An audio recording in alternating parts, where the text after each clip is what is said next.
Assalamualaikum warahmatullahi wabarakatuh. Perkenalkan, nama saya Ernanda Rizka Febrianti dari kelas D4 Sistem Kelistrikan 3D, NIM absen 18411-528, absen 08. Di sini saya akan menjelaskan ilustrasi sederhana sistem tenaga listrik. Yang pertama adalah pembangkit. Pembangkit ini merupakan suatu proses konversi energi lain menjadi energi listrik. Pada dasarnya energi listrik ini dibangkitkan oleh generator yang digerakkan oleh beberapa jenis penggerak seperti air, batu bara, panas bumi, angin, dan lain-lain. Nah, pada sistem pembangkitan ini disesuaikan dengan spesifikasi generator pembangkit yang digunakan. Tenaga listrik yang dihasilkan oleh pembangkit ini tegangannya akan dinaikkan oleh trafo step up untuk dikirimkan ke sistem interkoneksi transmisi. Nah, di sistem transmisi ini fungsinya digunakan untuk menyalurkan tenaga listrik ke gardu induk. Nah, proses distribusi ini pada penyalurannya, maka tegangan kembali diturunkan pada gardu induk. Di gardu induk ini sesuai dengan kebutuhan untuk distribusi ke beban. Nah, pada beban-beban ini terbagi menjadi 3. Yang pertama KTR, tegangan rendah, KTT, tegangan tinggi. Yang ketiga adalah KTM, tegangan menengah. Proses ini dimulai dari tegangan keluaran dari GI, tegangan menengah sebesar 20 kV ini diturunkan oleh trafo pada tiang distribusi untuk konsumen-konsumen yang menggunakan tegangan rendah sebesar 380 atau 220 volt. Dari sistem tenaga listrik ini, semuanya akan dimulai dari gardu induk sampai distribusi ini semuanya akan dilakukan yang namanya kontrol pembacaan data, memonitoring, mengkontrol, atau kendali itu dilakukan pada di control center ini. Nah, control center sendiri adalah pusat kendali pengoperasian sistem tenaga listrik di mana master station ditempatkan.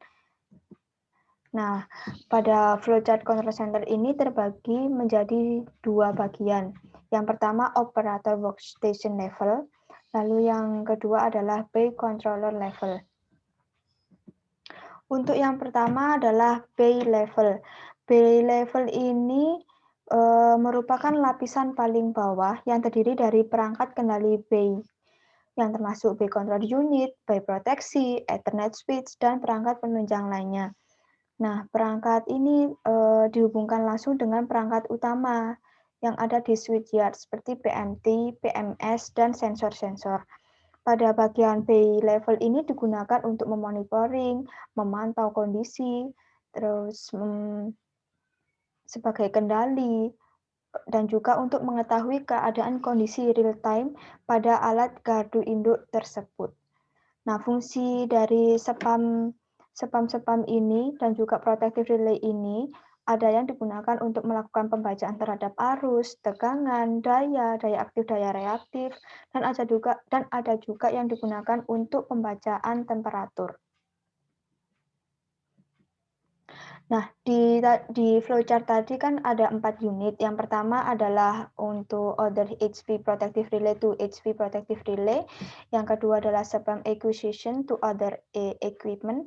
Yang ketiga adalah MV protection relay spam, dan yang terakhir adalah spam bay controller. Nah, untuk yang order HV protective relay ini digunakan sebagai kendali atau kontrol dari peralatan tegangan tinggi seperti recloser, BVR, busbar, dan distance protection. Lalu untuk yang selanjutnya adalah spam by controller.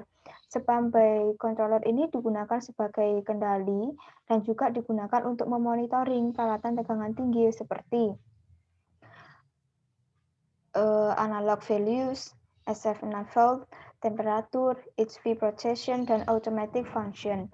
Lalu yang selanjutnya adalah to other equipment yang digunakan sebagai kendali atau kontrol, pengukuran, dan juga untuk memonitoring peralatan seperti OLTC, hardware delay, auxiliaries, dan analog values.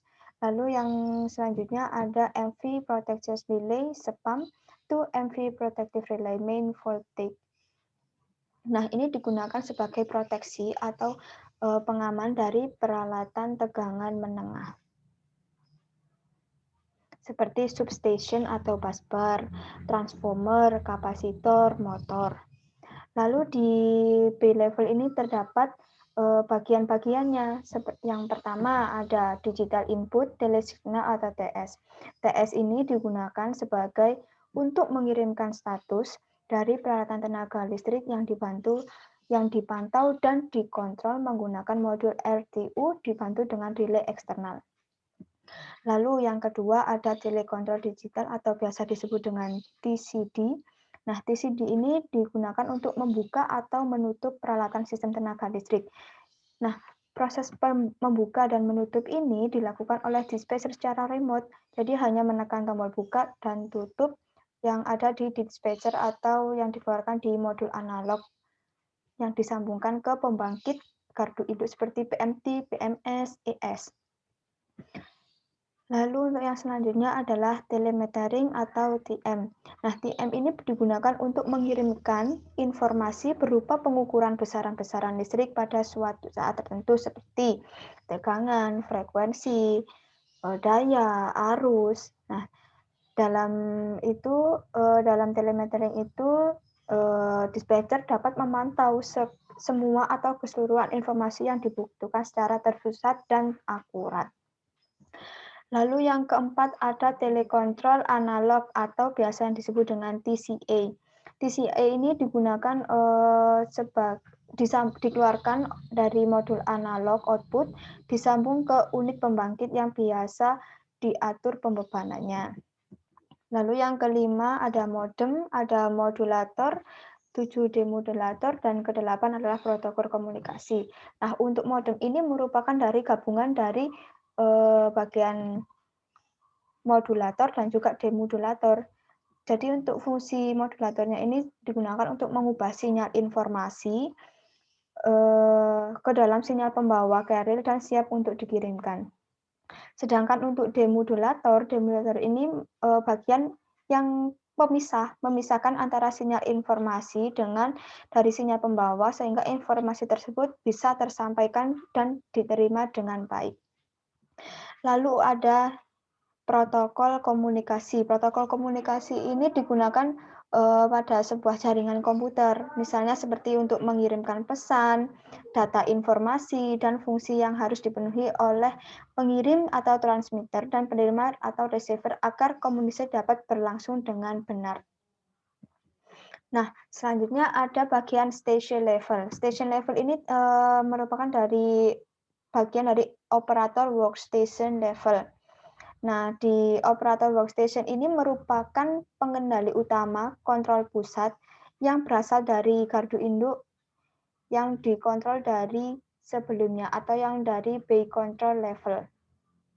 Nah, di ruang kontrol utama ini terintegrasi dengan beberapa komputer yang berfungsi untuk satu mengolah data, terus mengolah informasi dengan menggunakan remote station di lapangan yang kemudian bisa ditampilkan di HMI yang bisa dilihat oleh dispatcher-dispatchernya. Nah, data informasi tersebut merupakan status open atau close perangkat remote PMT, LBS, recloser, dan parameter yang terukur dari arus tegangan, daya, power factor, dan tiap penyelang di semua gardu induk. Nah, pada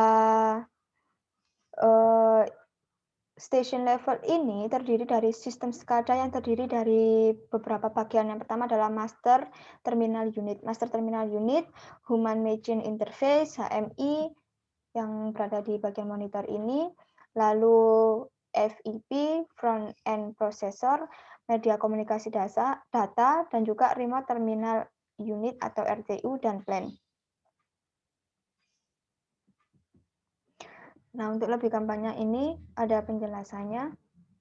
Nah, setiap data yang dikirimkan oleh RTU akan diolah di master station, sehingga data tersebut bisa langsung ditampilkan ke layar monitor dan dispatcher bisa membaca data-data tersebut. Dispatcher tersebut dapat mengawasi dan mengontrol semua peralatan sistem tenaga listrik supaya meyakinkan keamanan dari kinerja atau operasi dari gardu induk atau sistem tenaga listrik tersebut. Lalu di master station ini terdiri dari beberapa bagian juga. Yang pertama ada SCADA server, workstation, historical data, projective mimik, peripheral pendukung seperti printer, voice recorder, global positioning system untuk referensi waktu, dispatcher training simulator, aplikasi SCADA dan energy management system, uninterruptible power system, power supply, automatic transfer switch atau ATS, dan static transfer switch STS untuk mengendalikan aliran daya listrik menuju master station.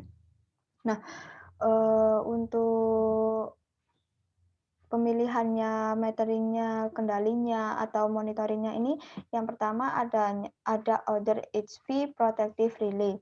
Nah, di sini saya menggunakan jenis marine bearing SPAM series 80 produksinya milik Schneider Electric.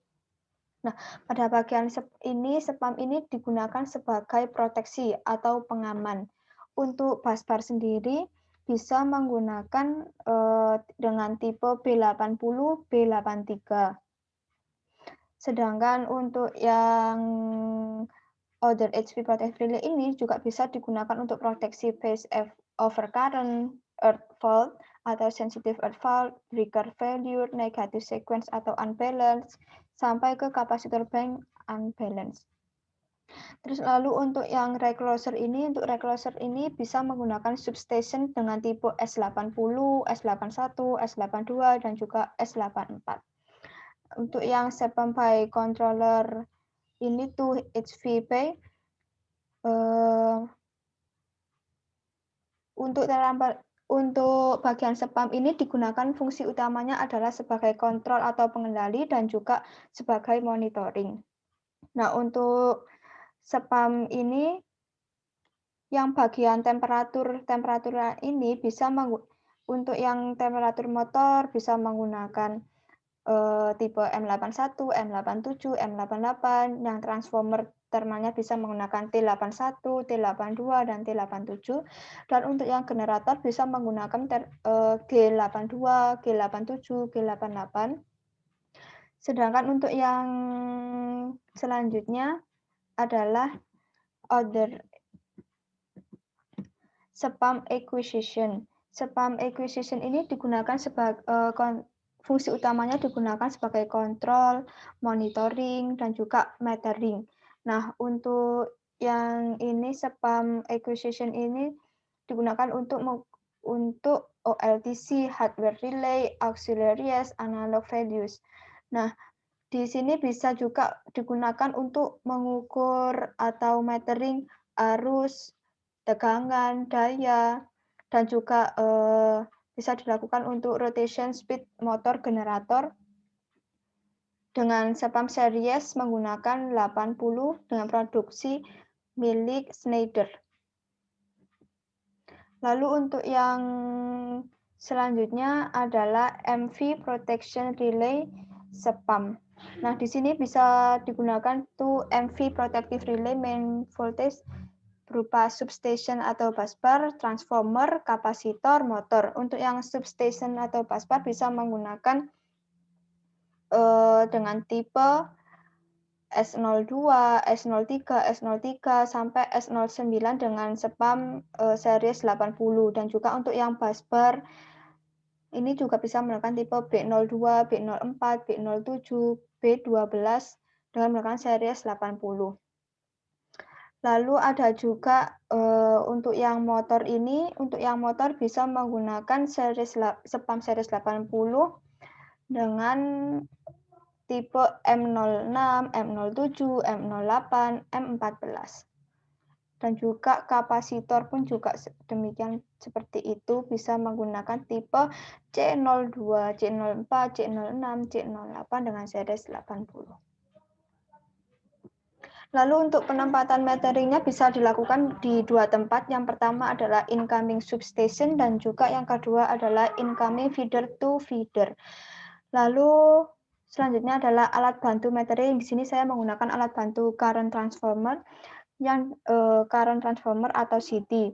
Nah, CT ini digunakan pada sistem tenaga listrik untuk merubah nilai nominal arus sistem menjadi lebih kecil sehingga bisa terbaca dan bisa terproteksi dan peralatan-peralatan tersebut terproteksi atau bisa dilakukan pengukuran atau metering. Lalu yang kedua adalah low power current transformator atau LCT. Sekian presentasi PPT dari saya. Kurang lebihnya jika ada salah kata, mohon maaf. Wassalamualaikum warahmatullahi wabarakatuh.